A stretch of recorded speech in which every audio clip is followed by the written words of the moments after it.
यह सूचना केवल हमारे विचार हैं, वित्तीय सलाह नहीं। निर्णय लेने से पहले खुद शोध करें। किसी भी लाभ या हानि के लिए हम उत्तरदायी नहीं हैं। आज हम देख रहे हैं 5 पैसा कैपिटल लिमिटेड के 2025-26 Q3 की consolidated financial performance. Starting with the sales, पिछले क्वार्टर से सेल्स में 2.5% का इंक्रीज हुआ है, मगर कंपनी ने पिछले साल के मुकाबले मार्जिनल सेल्स डिक्लाइन रिपोर्ट किया, around -7%। Expenses -3% quarter on quarter decrease हो गए हैं, जो साल भर के -5% के डिक्लाइन के साथ अलाइन करता है। क्वार्टरली एक्सपेंसेस के कंपैरिजन में सेल्स इंक्रीज होना दिखाता है कंपनी ने अच्छा परफॉर्म किया। हालांकि सालाना कंपनी को चैलेंजेस का सामना किया। ऑपरेटिंग प्रॉफिट, जो पिछले साल के कंपैरिजन में -10.5% डाउन हुआ है, quarter on quarter around 16.5% increase हुआ है। Operating profit margin (OPM) annual basis पे -1% से डिक्रीज हुआ है और पिछले क्वार्टर के कंपैरिजन में 4% से इंक्रीज हुआ है। इंटरेस्ट एक्सपेंसेस पिछले क्वार्टर से 3% अप हुआ, लेकिन ईयर ओवर ईयर इंक्रीज 52% हुआ है।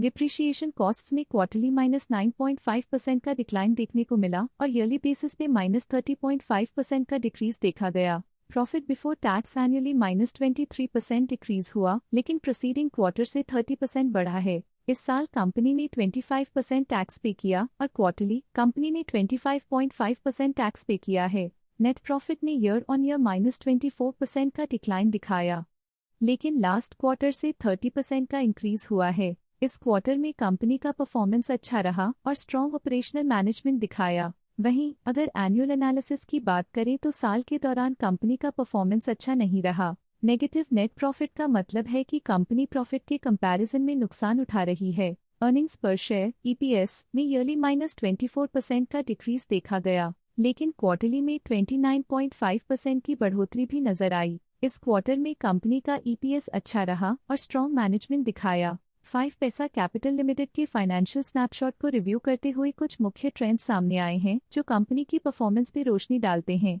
दिसंबर 2023 से दिसंबर 2025 तक 5 पैसा कैपिटल लिमिटेड की फाइनेंशियल जर्नी में सबसे पहले बात करते हैं सेल्स की। इस साल सेल्स में -24% की गिरावट आई है और पिछले 3 सालों में भी -18% की गिरावट देखी गई है, जो एक लंबे समय तक गिरावट को दर्शाता है। इस साल सेल्स में गिरावट आई है, लेकिन पिछले साल सेल्स में अच्छी ग्रोथ हुई थी, जो एक अस्थायी रुकावट को दर्शाता है। अब बात करते हैं एक्सपेंसेस की। इस साल एक्सपेंसेस -43% घाट गए हैं और पिछले 3 सालों में -37.5% की कमी आई है। इस साल सेल्स में एक्सपेंसेस के मुकाबले ज्यादा वृद्धि हुई है, जो अच्छी प्रॉफिटेबिलिटी को दर्शाता है। ऑपरेटिंग प्रॉफिट का सफर स्टेडिली ऊपर चढ़ रहा है, इस साल 69% की बढ़ोतरी के साथ और पिछले 3 सालों में 68% का नोटिसेबल राइज हुआ है। पिछले साल की गिरावट के बाद इस साल ऑपरेटिंग प्रॉफिट में सुधार हुआ है, जो ऑपरेशंस में सफल पलटाव को दर्शाता है।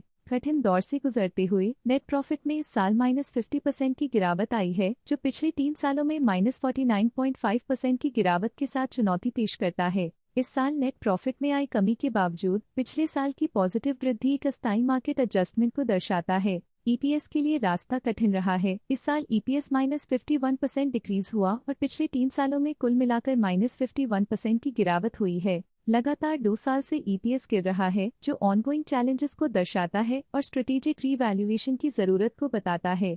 चलिए अब बात करते हैं शेयर होल्डिंग पैटर्न की। शेयर होल्डिंग रिपोर्ट्स कुछ इस प्रकार की हैं, जो के तक चलता है। ये रिपोर्ट कंपनी के शेयर्स की डिटेल्ड जानकारी देता है, जिसमें promoters, promoter groups, foreign investors, public investors और सरकारी एंटिटीज शामिल हैं। जब कंपनी के शेयर्स का अधिकतम हिस्सा प्रमोटर्स, FII, DII या गवर्नमेंट के पास होता है, तब ये माना जाता है कि कंपनी मजबूत हाथों में है, जो स्थिरता और मजबूत समर्थन को दर्शाता है और इस मार्केट की स्थिरता बनी रहती है। ये था कंपनी का करंट शेयर होल्डिंग पैटर्न। चलिए झांकते हैं इस क्वार्टर की प्रमोटर डील्स पर, जो विशेष रूप से सुर्खियों में रही। 31 दिसंबर 2025 को हर्षिता निर्मल जैन ने 10,400 शेयर्स इन्वेस्ट किया, 334.93 रुपीज पर यूनिट के हिसाब से, जिसका टोटल था 34.9 लाख। तो ये थी इस क्वार्टर की कुछ सर्वाधिक चर्चित प्रमोटर डील्स, जो दिखाती है बाजार के नए रुझान। आइए नजर डालते हैं कुछ प्रमुख DII ट्रांजैक्शंस पर, जो मार्केट के डायनामिक्स को रीशेप कर रही हैं। 18 नवंबर 2025 को जुनोमंता फिनसोल प्राइवेट लिमिटेड ने 1.9 लाख शेयर्स, खरीदे 352.19 रुपीस पर यूनिट के हिसाब से, जिसका टोटल था 6.7 करोड़। 18 नवंबर 2025 को जुनोमंता फिनसोल प्राइवेट लिमिटेड ने 1.9 लाख शेयर्स पोर्टफोलियो से हटा दिए 352.71 रुपीस पर यूनिट के हिसाब से, जिसका टोटल था 6.7 करोड़। 18 नवंबर 2025 को माइक्रोपर्व्स ट्रेडिंग प्राइवेट लिमिटेड ने 1.9 लाख शेयर्स खरीदे 354.49 रुपीस पर यूनिट के हिसाब से, जिसका टोटल था 6.8 करोड़। 18 नवंबर 2025 को माइक्रोपर्व्स ट्रेडिंग प्राइवेट लिमिटेड ने 1.9 लाख शेयर्स की बिक्री की 354.6 रुपीस पर यूनिट के हिसाब से, जिसका टोटल था 6.8 करोड़। 18 नवंबर 2025 को NK securities research private limited ने 1.8 लाख शेयर्स खरीदे 352.12 रुपीस पर यूनिट के हिसाब से, जिसका टोटल था 6.4 करोड़। 18 नवंबर 2025 को NK securities research private limited ने 1.8 लाख शेयर्स की बिक्री की 352.28 रुपीस पर यूनिट के हिसाब से, जिसका टोटल था 6.4 करोड़।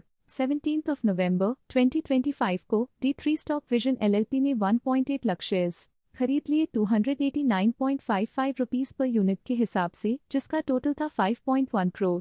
तो ये थी इस क्वार्टर की कुछ सर्वाधिक चर्चित DII डील्स, जो दिखाती है बाजार के नए रुझान।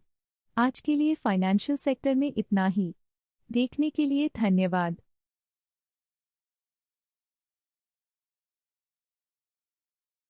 स्टॉक लेटेस्ट न्यूज अपडेट के लिए चैनल को सब्सक्राइब करें और वीडियो को लाइक एंड शेयर करें।